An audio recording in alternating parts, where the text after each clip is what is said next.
Today, what we're going to talk about are some of the research issues that are highlighted in your book. Dr. McCoy did a really nice job talking about some of the problems or some of the issues that you have to consider when you're doing research on child maltreatment. But I want to go over it in a lecture as well, because I found that students often have a difficult time with that first paper, being critical of the research. So I thought that we might want to go over it in addition to having it in the book. Okay? So what we're going to be talking about is some things that are important or relevant, particularly for this type of research. So we're not going to be talking about some of the research issues that you see in other kinds of research areas, but actually issues that are important in child maltreatment research.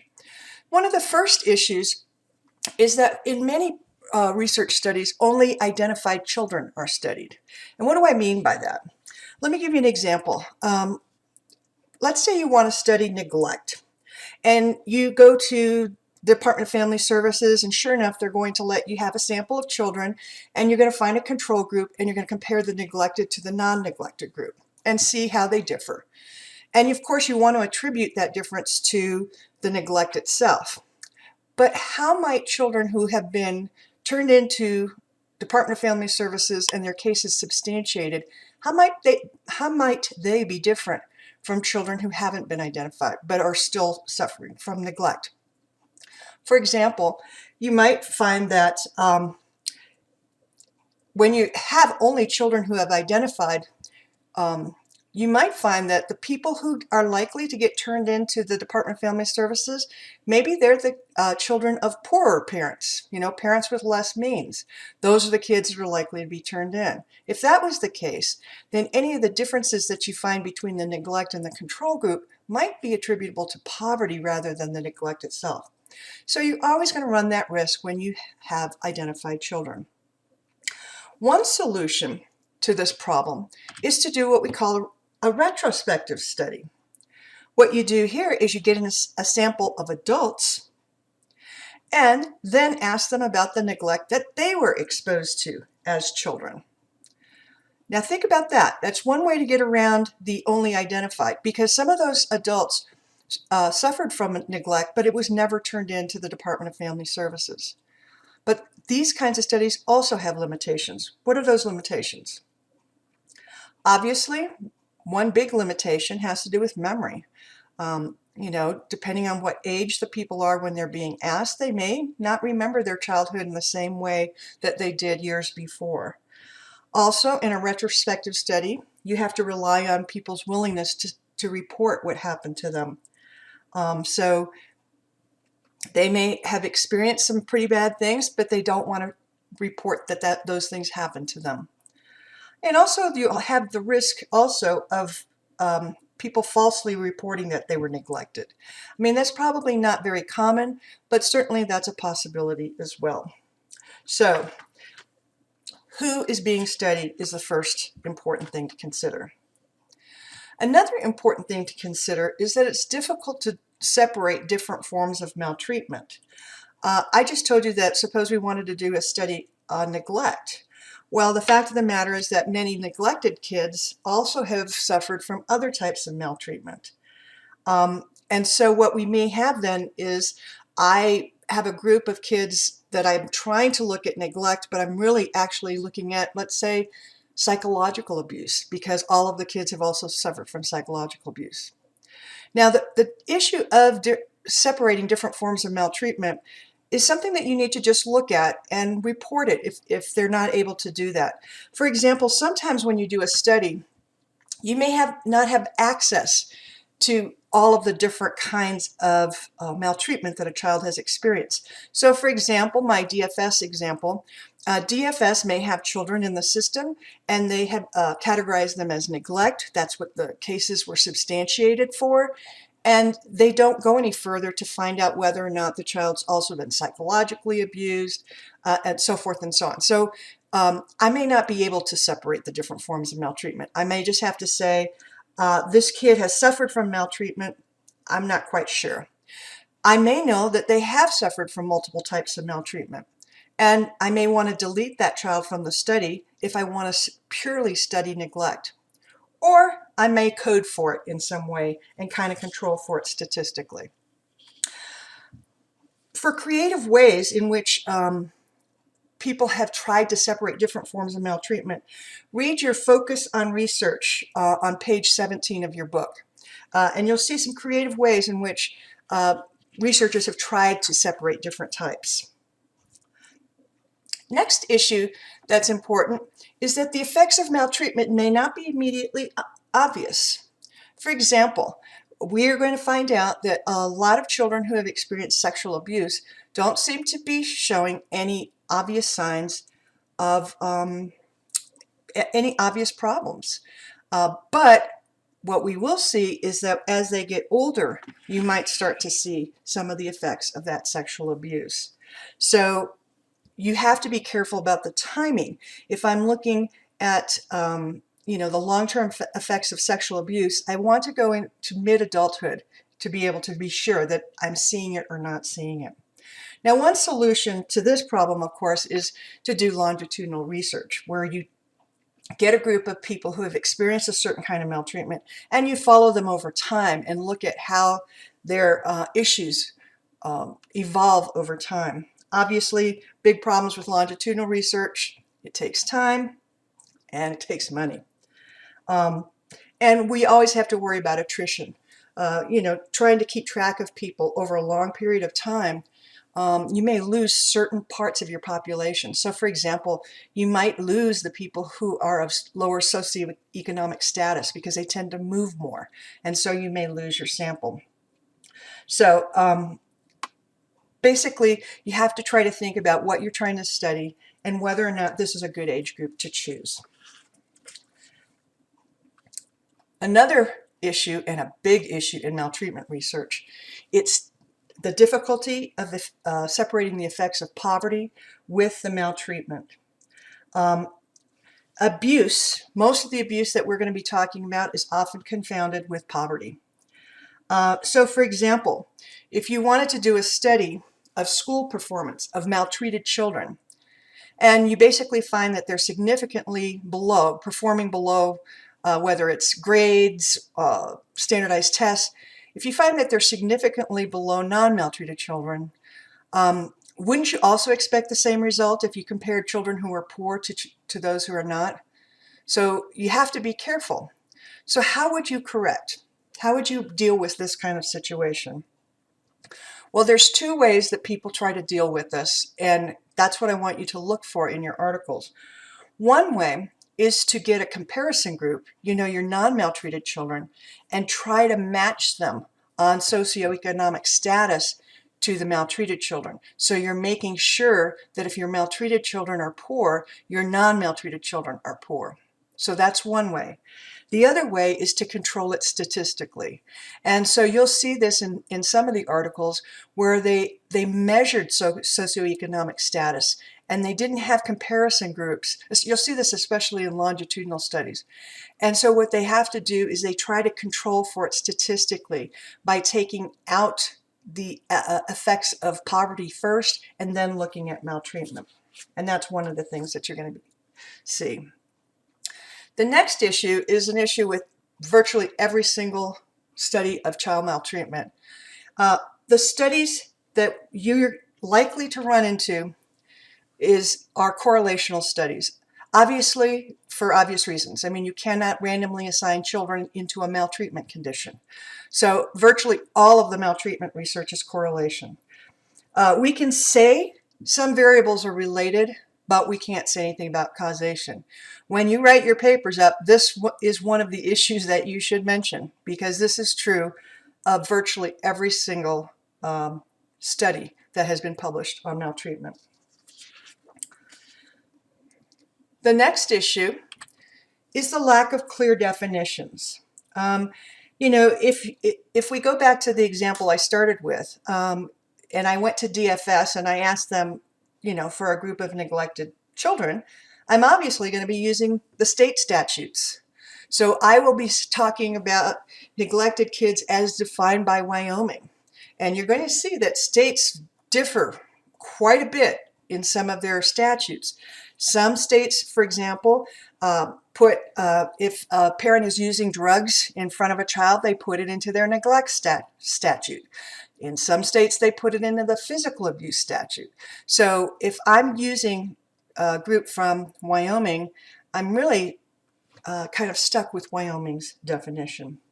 There are some fancy research definitions out there, which are much better, but few people use them because it requires a lot of information that researchers often don't have. What you're going to see more likely is that the researchers will make up their own definition for the purposes of their study. So what they'll do is they'll say, this is how we defined physical abuse. This is how we defined neglect. And maybe they did a great job, something to think about. But certainly it's an issue because every researcher then is using their own idiosyncratic definition. And it makes you wonder whether we can draw conclusions across studies. Finally, the last issue with regarding maltreatment is secrecy. Many people do not want to admit maltreatment.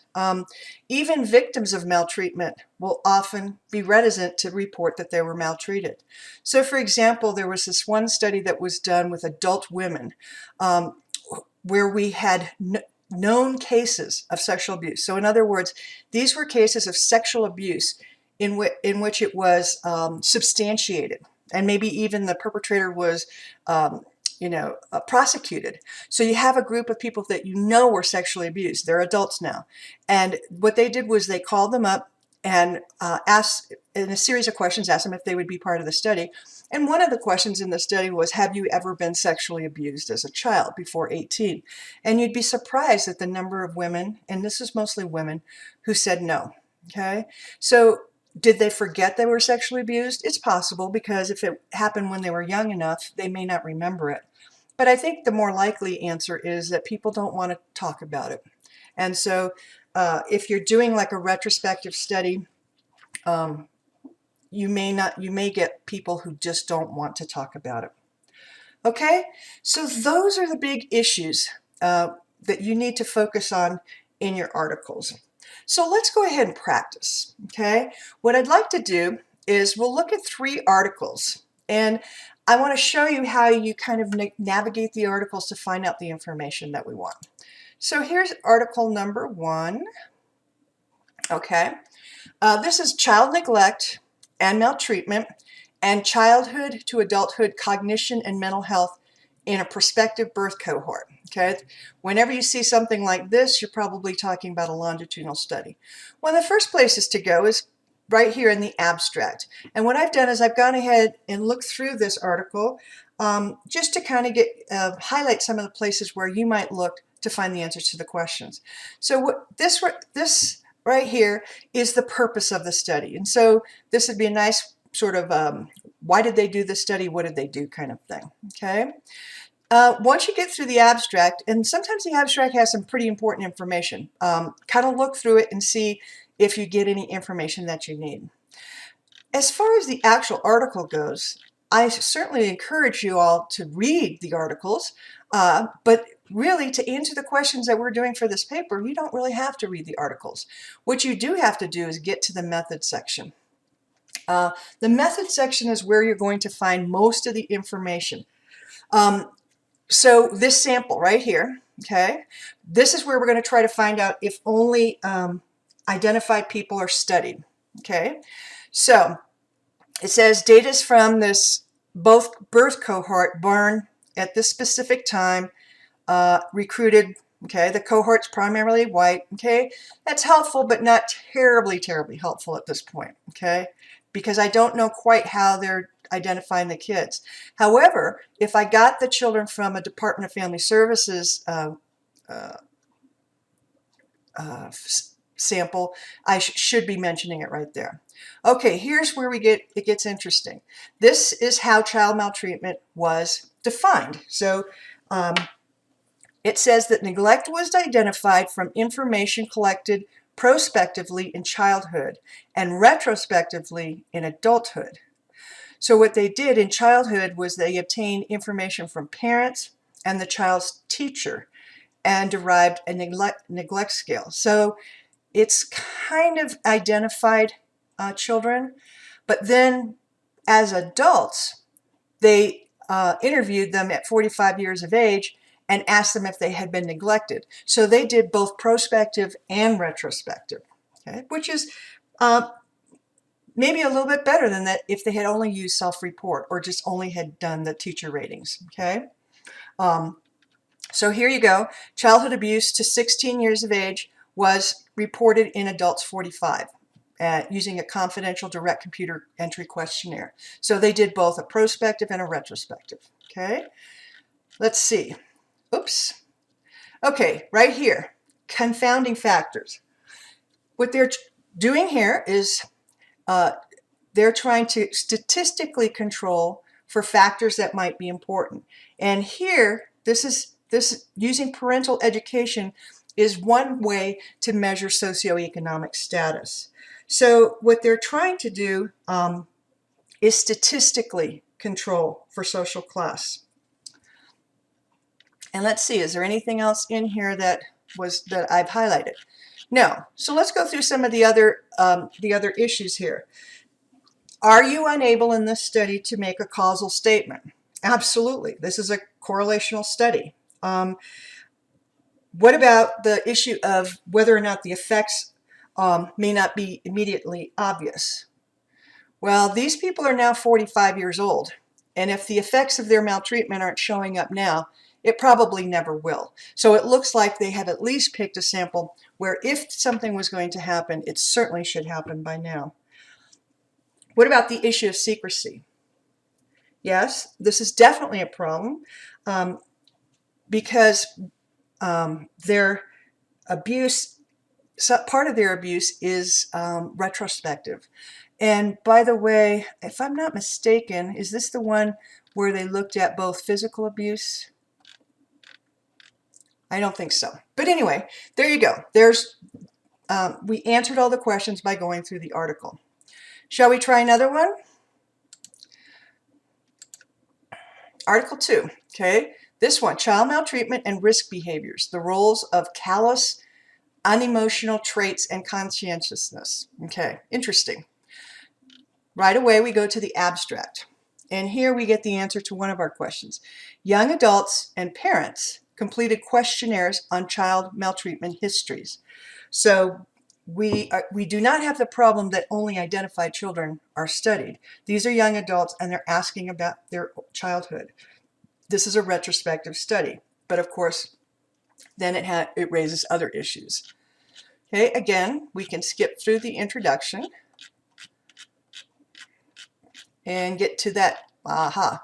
This here again, just to show you what they were trying to study. Okay. Okay, here we know again, undergraduate students. So we know that this is a retrospective study. Oops. Child maltreatment. Child maltreatment was assessed using this child abuse trauma scale, 38-item self-report questionnaire with empirically tested convergent validity against other measures of maltreatment. They measured 4 types: physical, sexual, verbal, and emotional abuse. Now, this is probably a good way to define your constructs. They're using a scale that has been validated and tested with other samples. So this is probably a pretty good way to measure maltreatment itself. And you'll notice that there are other things that this study is looking at, but we don't need to worry about that. Okay, let's look to see what their confounds and how they're going to deal with covariates. Here they said they used age, gender, and minority status as covariates. Is that really a good way to deal with social class and poverty? I mean, minority status helps a little bit because minority status is correlated with socioeconomic status. But that's not a very good way to do this. And in fact, in this study, one of the biggest problems with this study is they did not control for the effects of poverty. So it raises another issue. Can they make causal statements in this study? Absolutely not. Are the effects immediately obvious? You've got a college sample here. What do you think? I think it's a tough call. Sometimes, You might say yes and you might say no. So you might at least address it. Secrecy, again, is an issue because we've got self-report. Okay, last article. This is mental health and behavioral outcomes of sexual and non-sexual child maltreatment among child welfare involved youth. Okay, so they are going to compare sexual abuse to other types of child maltreatment. Okay, here we go. The nationally representative National Survey of Child and Adolescent Well-Being. And what they've identified children who enter the child welfare system with substantiated sexual abuse and those who with exclusive non-sexual maltreatment. So yes, here we have a sample where only identified children are being used. But this is a longitudinal study. So we go through the intro again. Don't really need to know that, okay? Basically, here it tells you what this study is about, okay? Okay, this is a cohort, substantiated and unsubstantiated investigations, okay? But the present study was restricted to only those that were substantiated. So again, same thing. Okay, sexual abuse, which seems like this would be pretty important to measure this. A dichotomous variable was generated from the variable for child maltreatment type in this data set. If the primary reason for substantiated maltreatment was sexual abuse, then this variable was coded as 1. And if the primary reason for the substantiated maltreatment was physical abuse and neglect or others, it was coded as 0. So, okay, what they're trying to do here is to try to say that what we're going to pay attention to, there may have been other maltreatment issues in the family, but we're going to take the primary reason for the substantiated abuse, okay? And this may be good or not. You might want to mention it if you saw something like this and explain why you think it's good or why you don't think it's good. Let's see, is there anything else that we have here? Oh, control measures. There we go. They are controlling for SES and education. So, to recap on this one, the secrecy issue is probably not an issue here because we've got identified cases that have been investigated and substantiated. Can you make causal statements? No, still can't make causal statements. Because they're controlling for SES, they're dealing with the poverty issue. Are the effects not immediately obvious? How old were the children or the people in this particular study? Let's see. You might want to take a look at that and see whether or not they're at the point where they might actually show some differences. Okay, so we've gone through a couple, pretty easy. You don't have to read the whole article. Just before we stop, I just want to show you how to go about finding your articles. Okay, here we are at the UW Libraries site, www.lib.uwyo.edu. Okay, now what you want to do is simply type in child maltreatment and do search. Okay, and what you want to do is look at how many results we have here. First of all, what you want to do is you want to get rid of the magazine articles. Okay, you want scholarly peer review articles is what you want. And here you go. These are the scholarly peer review articles. You don't want magazines, and you do want journal articles. Oops, I want this. Okay. And then you might refine your search. Let's just say you might want to do sexual abuse to refine your search a bit. And just poke around and find an article that you'd like to look at. It's as simple as that. So hopefully with this little bit of overview, you'll have no problem doing your research paper. Okay? Great. Take care and have fun looking for articles.